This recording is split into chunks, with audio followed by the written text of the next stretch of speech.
Totoo ba ito sa kilala natin? Ano natin makikilala ang totoong Diyos? Ang nagtuturo lang po ng totoong Diyos ay ang Biblia. Pag ang Diyos natin ay hindi tinuturo ng Biblia, hindi yung totoong Diyos. Meron tayo nakakausap, sabi, siya Amerika ang Diyos natin eh. Yung Diyos ko, Diyos din. Sa isip ko naman, ang Diyos ko ba?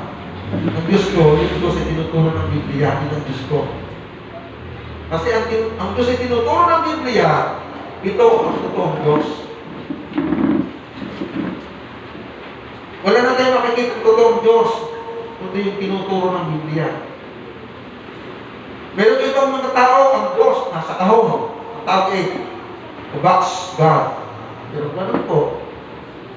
Meron ng mga tao, ang Diyos ay masama.